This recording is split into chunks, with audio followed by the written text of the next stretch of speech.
Hi friends, நம்ம மதுரை மீனாட்சி அம்மன் திருக்கல்யாணத்து அன்னைக்கு மதுரைக்கே நேரடியாக போய் மதுரை மீனாட்சி அம்மன் முன்னாடி வச்சு வணங்கினா தாளம்பூ குங்குமமும் மஞ்சள் கயிறு மஞ்சள் இது எல்லாமே கிவ்அவே கொடுக்குறதா அனௌன்ஸ்மெண்ட் பண்ணியிருந்தோம். அது வந்து சங்கட சதுர்த்தி அன்னைக்கு கொடுக்குறதா சொல்லியிருந்தோம்.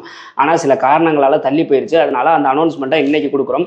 டோட்டலாக 11 பேர் செலக்ட் பண்ணுறதா சொல்லியிருந்தோம். டோட்டலாக 1000 கமெண்ட்ஸுக்கு மேலே நமக்கு வந்திருந்தது. இது வந்து யூடியூப், இது எஃபி.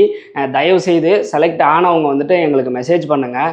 லாஸ்ட்டாக நம்ம கல் வீடியோக்கே 2 டைம் வந்து நாங்கள் வீடியோ எடுத்துட்டோம். 2 பேரை செலக்ட் பண்ணி 2 பேருமே இன்னுமே வந்து எங்களுக்கு ரிப்ளை பண்ணாமல் இருக்காங்க. இன்னும் அந்த கல்லை வந்து நாங்கள் கிவ்அவே கொடுக்காம இருக்கும். அது என்ன வீடியோ அப்படிங்கிறத ஆல்ரெடி நம்ம வீடியோ போட்டிருக்கோம். அதில் போய் பார்த்துக்கோங்க. இப்போ தான் நீங்கள் நம்ம சேனலுக்கு வர்றீங்க அப்படின்னா இந்த மாதிரி கிவ்அவேலாம் உங்களுக்கும் வேணும் அப்படின்னு நினச்சிங்கன்னா மறக்காம நம்ம சேனலை சப்ஸ்கிரைப் பண்ணிக்கிட்டு பெல் ஐக்கானை கிளிக் பண்ணி வச்சுக்கோங்க.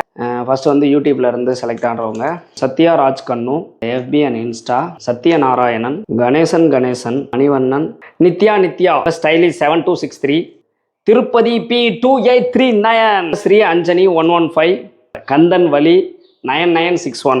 10வது ஆள் பார்த்தீங்கன்னா ராஜ் கே, ஹரிப்ரியா 8251. டோட்டலாக 11 பேர் செலக்ட் பண்ணிட்டோம். இந்த குங்குமத்தையும் இந்த மஞ்சள் கயிறையும் சாதாரணமாக நினச்சிடாதீங்க. மீனாட்சி அம்மன் முன்னாடி வச்சு ஆசீர்வாதம் பண்ணது. இது வந்து உங்கள் வீட்டுக்கு வந்துச்சு அப்படின்ற பட்சத்தில் கல்யாணம் ஆகாதவங்களுக்கு கல்யாணம் ஆகும். கல்யாணம் ஆகி வீட்டில் பிரச்சனையாக இருக்குது அப்படின்னா அதுவும் சரியாகும். அடுத்த கிவ்அவே என்ன அப்படிங்கிறத கூடிய விரைவில் அனௌன்ஸ் பண்ணுறோம்.